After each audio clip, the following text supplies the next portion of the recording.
Hello students, I hope all will be good. So let us start with a chemistry lecture. Students, with our topic alcohol, phenol and ether, let us start with today's subtopic, that is ether.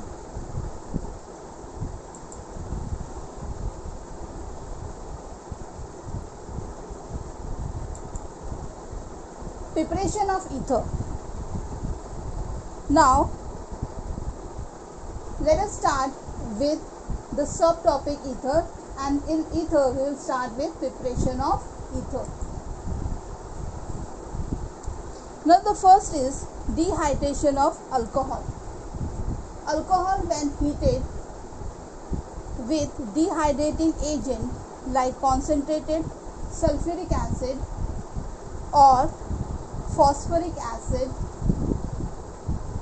two products are formed depending on temperature. Here students, temperature it plays a very important role. In this reaction, either an ether or an alkene will be formed. Now students, this reaction takes place at a specific temperature, and dehydration of ethanol takes place with sulfuric acid. Ethoxyethane is formed at 413 Kelvin and ethene is formed at 443 Kelvin. So here students, as we see that temperature plays a very important role. Ethanol, it is formed at 413 Kelvin temperature, and ethylene will be formed, that will be at 443 Kelvin. So ethanol gives ethoxyethane depending on the temperature, that is 413 Kelvin, and ethanol gives ethylene, that is at temperature of 443 Kelvin. Now here students, the dehydrating agent used is concentrated sulfuric acid or phosphoric acid. Now alcohol at 443 Kelvin, it gives ethene. Same way, alcohol at 413 Kelvin temperature, it gives ether. Now condition for formation of ether, that is, it has to be very low, the temperature has to be low. Alcohol has to be less steric hindrance, that is less crowded. And students, this follows as an SN2 mechanism. So this reaction, it follows an SN2 mechanism. Now very important topic, that is Williamson synthesis. Students, here simple as well as mixed ether can be prepared by Williamson synthesis. When an alkyl halide is treated with sodium alkoxide or sodium phenoxide, that is with alcoholic sodium or potassium alkoxide, it gives corresponding ether. Now students, in Williamson's synthesis, alkyl halide is treated with sodium alkoxide or with sodium phenoxide to give dialkyl ether or diaryl or aryl alkyl ether. So students, here when alkyl halide is treated with sodium alkoxide or sodium phenoxide, it gives dialkyl ether or alkyl aryl ether.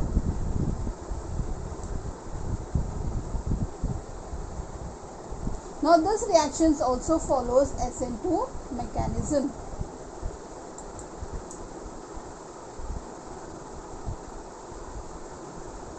Now students, here you will see that alkyl halide when treated with sodium alkoxide, it gives diethyl ether. This is a simple ether. an alkyl halide with sodium phenoxide, it gives alkyl aryl ether, that is mixed ether. Now this reaction which is there, alkoxide with primary alkyl halide gives unsymmetrical, that is mixed ether.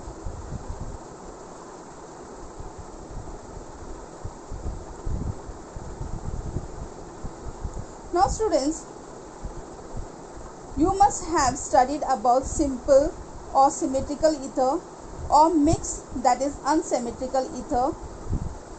Now when same group are present at both the end of oxygen, then it is called as simple ether or symmetrical ether. And if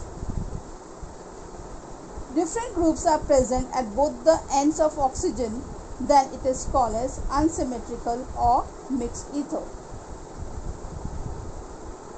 One thing more important, here the alkyl halide used, that is methyl bromide, is primary alkyl halide and less hindered or crowded. Now students, Williamson synthesis helps in preparation of unsymmetrical ether in primary alkyl halide. This is very important, that in Williamson synthesis with primary alkyl halide, it helps in preparation of unsymmetrical ether.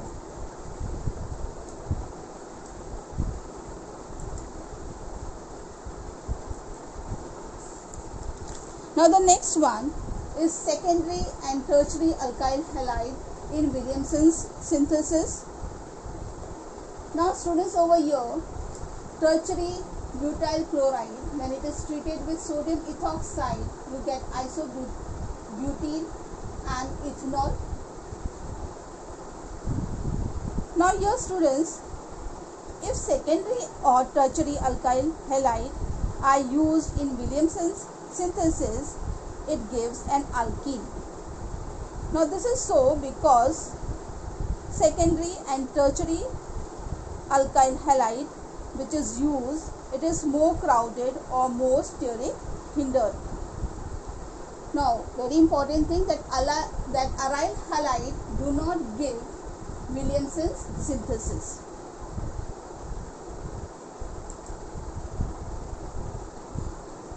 Now ether, we'll see about the physical properties of ether. So now we'll see about the physical properties. Physical state and boiling point. Dimethyl ether and ethyl methyl ether are gases. Other ethers are colorless liquid with present order. Next, lower ethers are highly volatile. Volatile means they will directly get converted into gaseous state, and highly inflammable substance.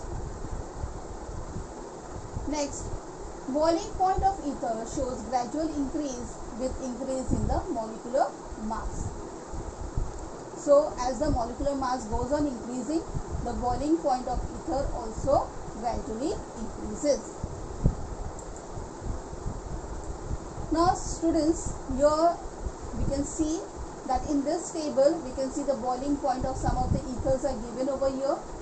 So you can see that the boiling point goes on increasing over here. The boiling point increases with the increase in the molecular mass.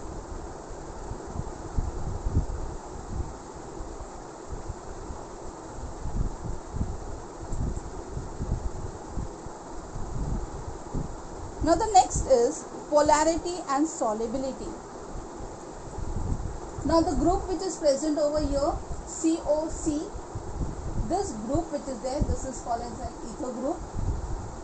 It is an ether. Now in this, the net dipole moment which is there, the net dipole movement, we can see over here. Now the bond angle of ether is 110 and it is not 180 degree. So the bond angle is 110 degree but not 180 degree. So because of this, ether possesses a small net dipole movement. So because of the change in the angle, so it is 110 degree. So you will find a net dipole movement is present over here.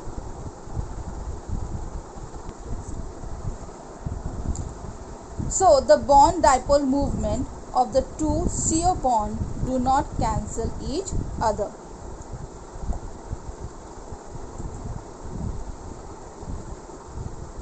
Now here we will see the molecular mass and the boiling point. N-heptane, it has a molecular mass of 100. Methyl and pentyl ether, molecular mass is 102. And hexyl alcohol, it has molecular mass of 102. Now boiling point of N-heptane is 371. Methyl and pentyl ether, boiling point is 373 Kelvin, and for N-hexyl alcohol the boiling point is 430 Kelvin. Now here we can see weak polarity of ether does not affect the boiling point of ether, and this boiling point are same as that of the alkenes. So the boiling point of ether is same as that of the alkene.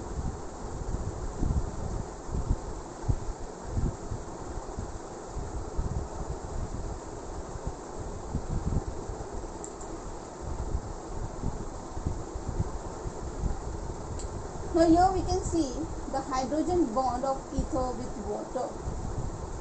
Intermolecular hydrogen bonding that holds alcohol molecule together is not present in ether and alkenes. Students, over here both alcohol and ether show similar solubility and miscibility.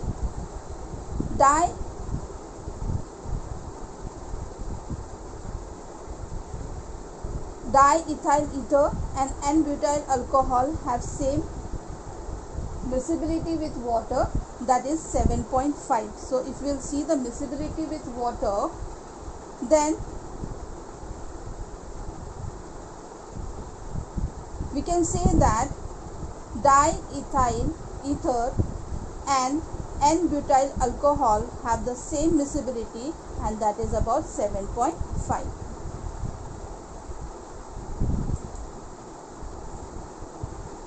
Now the next topic we'll see is about chemical properties of ether.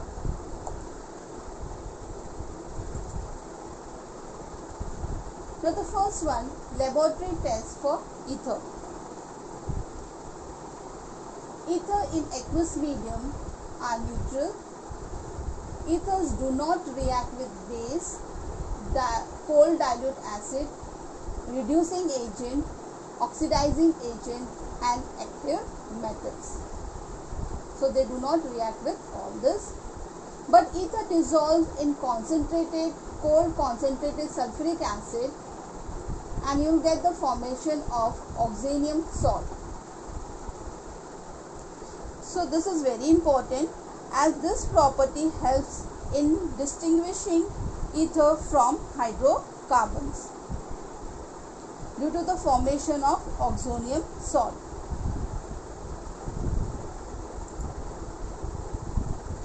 Involving alkyl group of ether.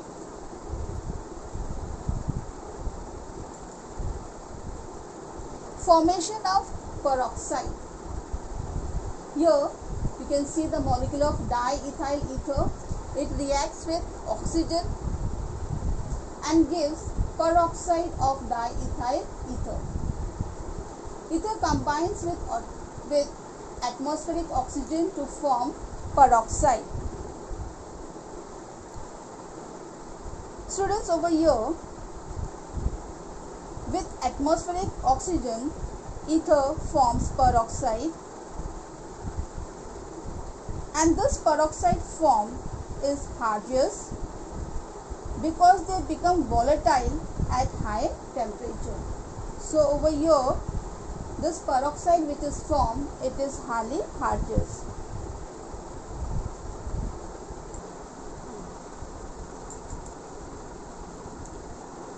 Now reaction involving CO bond.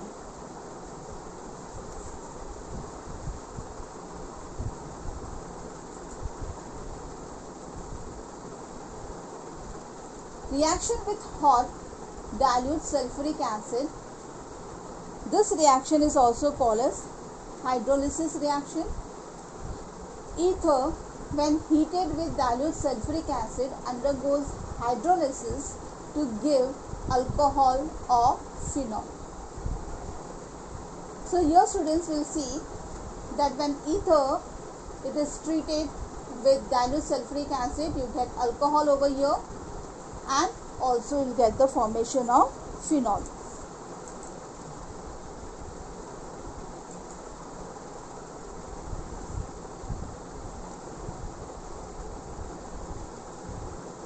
Now reaction with PCl5. Now ether reacts with phosphorus pentachloride to give alkyl chloride.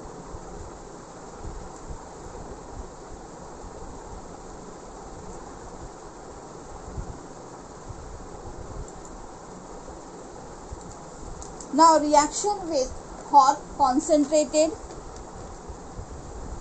acid ether,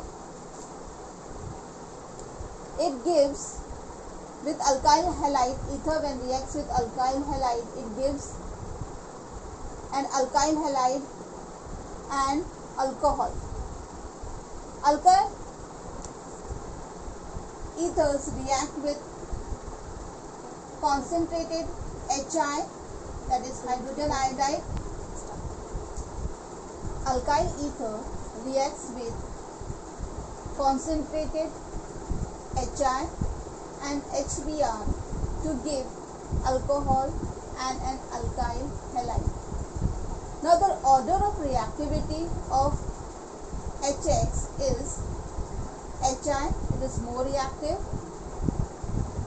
HBr, and then HCl. So HI, it is more reactive, hydrogen iodide, HI, it is more reactive, then hydrogen bromide, and then HCl, that is hydrogen chloride or hydrofluoric acid.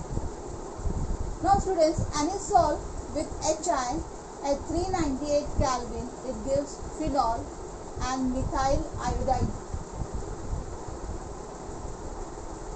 Hydrogen iodide reacts with alkyl ether to form a phenol and an alkyl halide.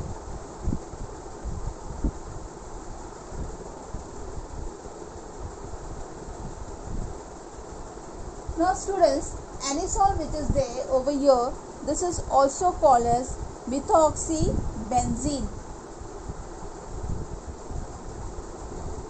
The bond between oxygen and aromatic ring is stronger and shorter, so there is a cleavage of oxygen and alkyl bond to give a phenol and an alkyl halide.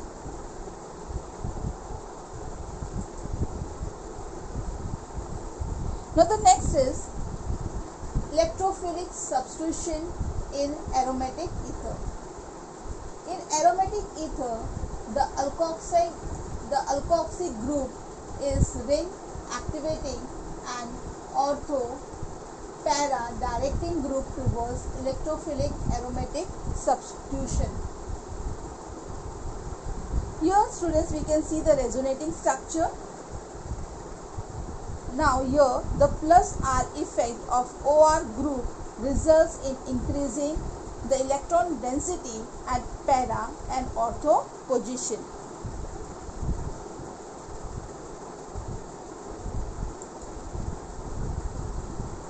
Now the next topic is halogenation. anisole, that is methoxybenzene, undergoes bromination with bromine in acetic acid. Now here students, the reaction takes place even in the absence of FeBr3, that is ferric bromide, which acts as a catalyst due to activation of benzene ring by methoxy group. Para forms a major product and ortho forms a minor product. So over here the bromine which is present, it is at para position, it forms a major product, and if bromine is at ortho position, it will form a minor product.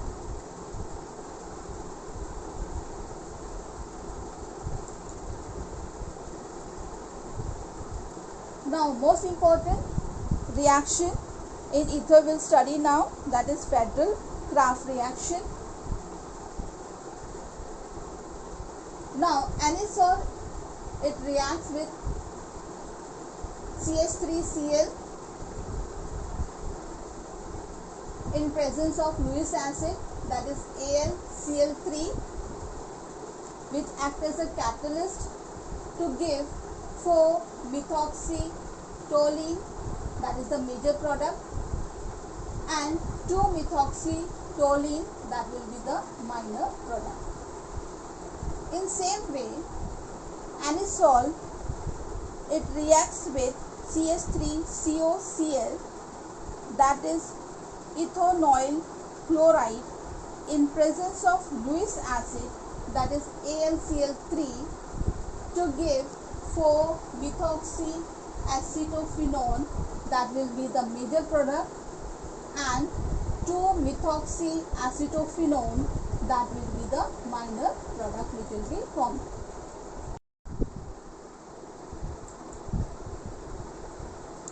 Now our next reaction is nitration.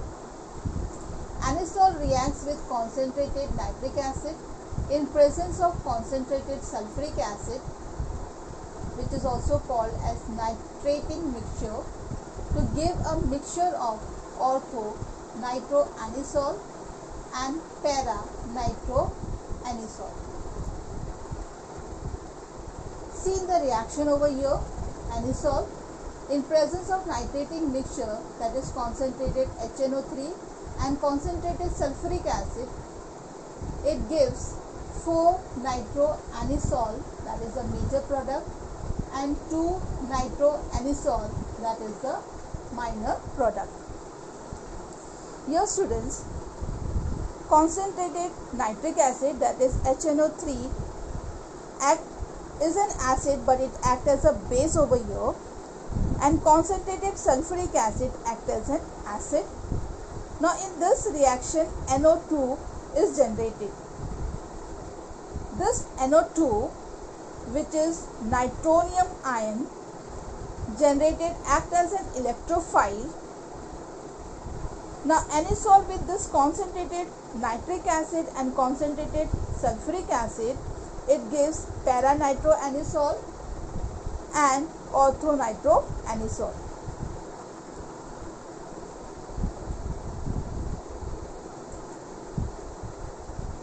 Now the next is uses of alcohol, phenols and ether.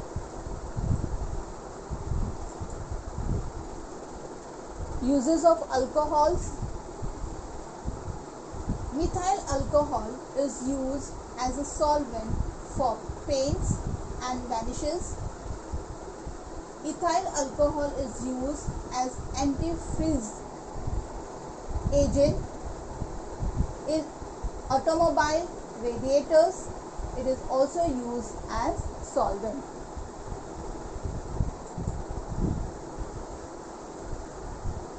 Uses of phenols. Phenol is used in preparation of phenol formaldehyde resin, for example Bakelite. Phenols are used as antiseptic in common products like air fresheners, deodorant, mouthwash, calamine, lotion, floor cleaners, etc.